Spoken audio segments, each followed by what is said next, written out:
Yo, yo, yo, yo, yo, what is up, ladies and gentlemen? Welcome back to our YouTube channel, Gentle One TV. So for today's video, another update naman tayo about magkakapatid na zombies. So this video is from Kalingap TV na naman ulit. So support nyo yan. So meron itong pamagat. It has a title of Kilala Ko Ang Magkakapatid na Ito. Simula ngayon, may bawal na. Kalingap Rab latest vlog today. So bakit may bawal na?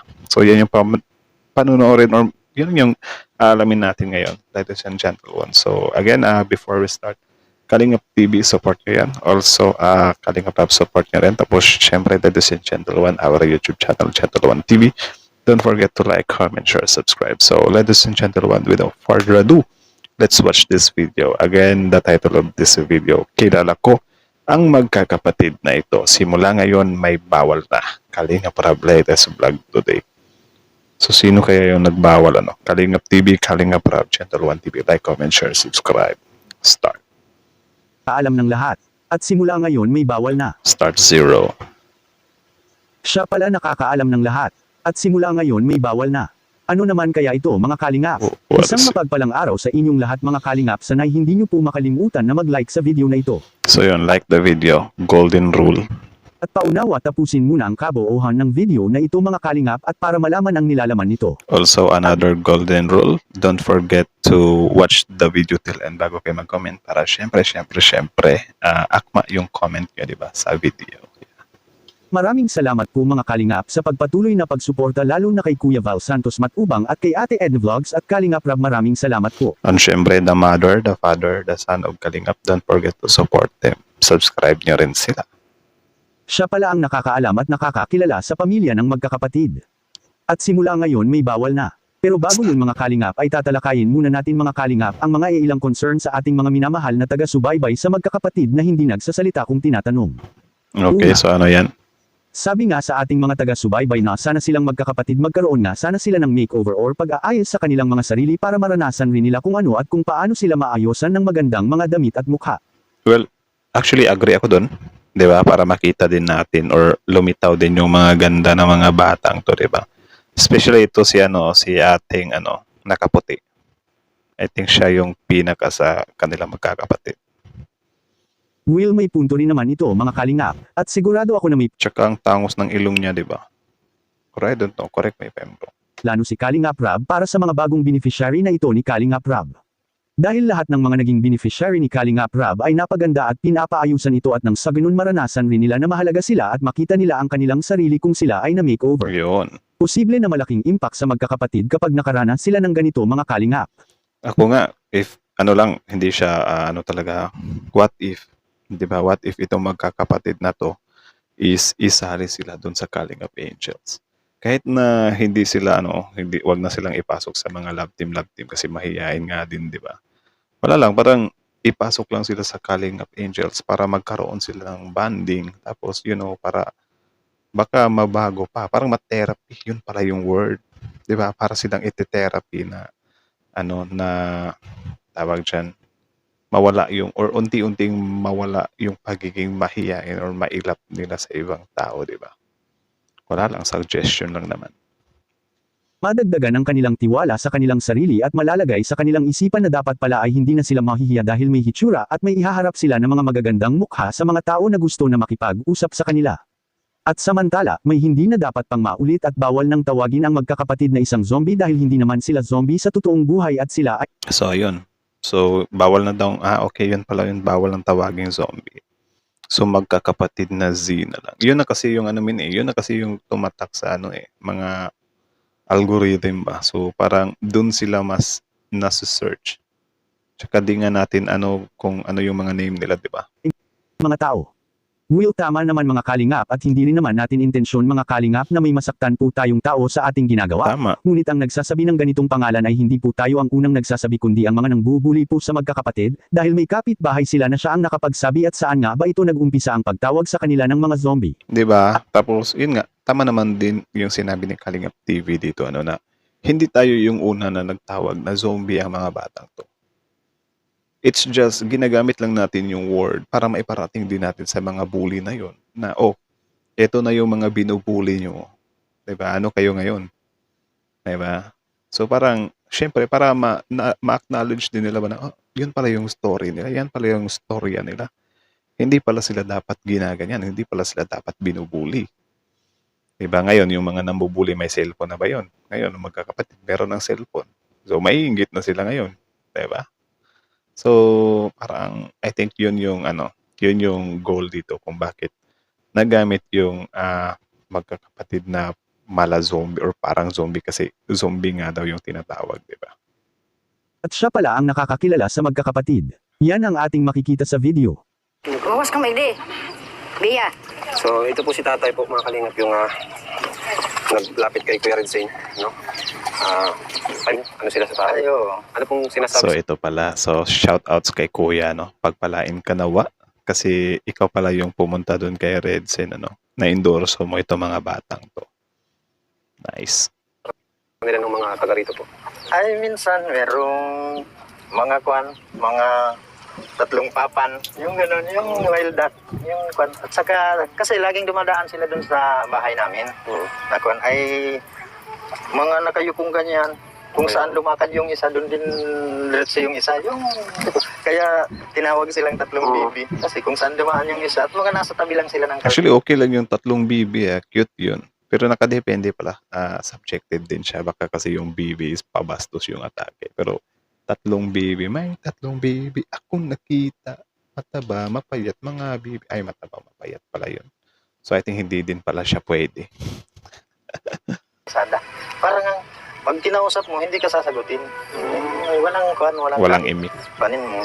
Tapos ano pa po sinasabi? Minsan sinasabi na parang zombie daw. Kaya nga nakakatakot din yung ganyan na parang sila lumalabas-labas din pala sila ng bahay. Buti na lang hindi sila napagdidiskatahan kasi syempre mga babae din kasi sila men eh. Ay, yun nga, na kung maglakad sila, mga dire-diretso lang yung nakaganyan, lalakad silang ganito. Okay ba, no? Oo, wala silang imik, wala kang makikita kahit ano. Basta pag lumakad yan, dire-diretso silang tatlong, magkakasunod silang ganyan. Kaya, kala mo nga, pwedeng tatlong itik, tatlong sungit, tatlong Bakit po sila magkakapatid? tatlong babae sila mga dalaga.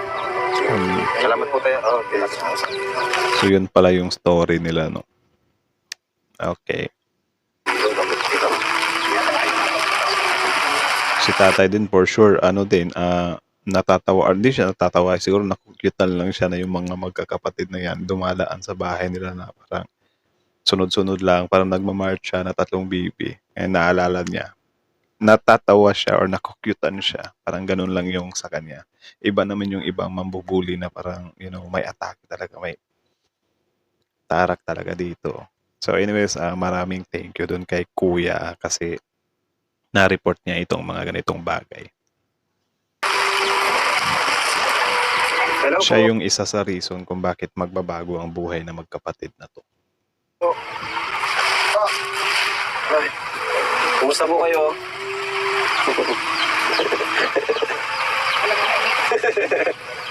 Kumusta po kayo? Ba't po di niyo po ako kinakausap? Ate, okay lang po? May kanyang tago. Tahimik lang talaga sila, no? Nahiya kayo? Hindi tayo kinakausap mga kalina. Ano po pangalan niya ate? Nila, apat. Melissa, Bia, saka Chris. Melissa, dito mo na po. Ang ingay ng background. Umuulan ba? Or yun know, mga alingis-ngis lang yan. Alingaw-ngaw, alingis-ngis? Wala talaga tayong alam sa mga malalim na words. Melissa, Bea, Chris yan. Chris, Bea. Tapos sa liga. Patrice Melissa Gea. Opo. Bakit po di sila nagsasalita? Okay lang ka naman, Chris naman. Ano? Sige, tanongin natin. Nag-aaral ba si Melissa po ito? Siya po yung panganay? Hindi yan kayo. Si Chris. Chris. Chris, nag-aaral kayo, Chris? Nag-aaral? Ako nag-eskwela ka. Eskwela. Anong grade? So yun pala yun. Medyo ano talaga, mailap talaga sila sa tao, ano. Grabe yun. So again, that's it, ladies and gentlemen. So how about you? What can you say about this video? Comment down below and then let's talk about it in the comment section. So again, that video is from Kalingap TV. Support nyo rin. Original video link in the description box below. Panoorin nyo rin. I-subscribe nyo rin. Tapos syempre, ladies and gentlemen, our YouTube channel, Gentle One TV. Don't forget to like, comment, share, subscribe. Also, Kalinga Prab, Kuya Bal Santos Matubang, Ate Edna Vlogs. So that's it. That's it, ladies and gentlemen. So yun pala yun. Diba? Sabi na mismo ni Kuya doon na parang dahil nga sunod-sunod sila. Diba? So parang tinatawag sila na tatlong bibi, tatlong zombie. Siguro yung tatlong bibi, medyo okay lang yun over sa tatlong zombie. Diba? Kasi yung zombie kasi pwedeng ano yun eh, pwedeng paghahanin tulad mo yun sa, syempre ano bang itsura ng zombie, di ba nakakatakot yung zombie. Di ba? Yung mukha ang sagwa, nakakatakot nga, di ba? Yung pabaho, something like that. Creepy. Yan yung definition ng zombie. So kung ipapangalan mo sa tatlong babae yun yung zombie, parang red flag na talaga yun or sobrang foul na talaga na word nun. Yung tatlong bibi, medyo cute pa yun kasi nasa kanta yun eh. May tatlong bibi ako nakita. Something like that. So, parang kanta siya. Pero syempre yung may tatlong bibi, pwede ding mag-overboard. Overboard ba? Parang pwede ding mag-over yun. Mag-overlap over or whatsoever. If ever, yung atake mo, tatlong bibi. Diba? Parang binabas mo sila. Porket hindi sila nagsasalita. So parang tinitake advantage mo yung pagiging mahiyain ng mga batang to para lang gawing katatawanan, ipahiya sa ibang tao, paglaruan, di ba? Yun na yung pangit na side dyan. Kasi syempre meron nga mga pinagdadaan yung bata, di ba? Merong pinagdadaanan tapos aanuhin pa natin, ima-max pa natin yun, di ba? Anong goal para mabaliw? Hanggang sa mabaliw. Di ba?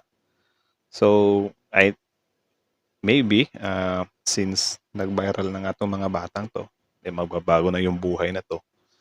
Baka magbago na yung respeto sa mga batang to, di ba? Or di natin alam. Kasi baka kainggitan naman. Kung dati, kinakasuklaman, di ba? Minamaliit. Baka ngayon, kainggitan naman. Wag naman sana. Di ba? Wag naman sana ang kainggitan. Ang gusto ko nga dito is marunong silang gumamit ng cellphone tapos mag-vlog sila. Diba? Para magbago talaga yung buhay nila. I know for sure kapag mag-vlog tong mga to, susuportahan to. Diba? Sinuportahan nga yung Toro family, diba? Sa mga pinagagawa nila. Diba? So, I know for sure susuportahan din sana to eh. So, siguro ang need lang matutunan ng magkakapatid na to is, yung maalis yung hiya nila or parang ma-therapy sila na marunong sila makisalamuha sa tao. Kaya nga mas maganda siguro if ever, if sila, ipahalubilo sila ni K-Rab sa mga Kalingap Angels, di ba? Kahit wag nang isali sa love team, kahit lang, makasalamuha lang nila yung mga angels kasi I know for sure yung mga Kalingap Angels din ni K-Rab is naman yun mga may mabubuting puso din yun, mag-guide din nila. Pero syempre, suggestion lang naman natin yun, di ba? What if lang naman. Diba? So, kayo, if ever mag-agree kayo, comment din kayo sa baba. Pero kung hindi, okay lang din naman. Diba? Malaya naman tayo magbigay ng komento. So, that's it, ladies and gentlemen. So, again, how about you? What can you say about this video? Comment down below and then let's talk about it in the comment section. So, again, that's it, ladies and gentlemen. Thank you so much for watching Kalingap TV, Gentle One TV. Like, comment, share, subscribe. Gentle One TV.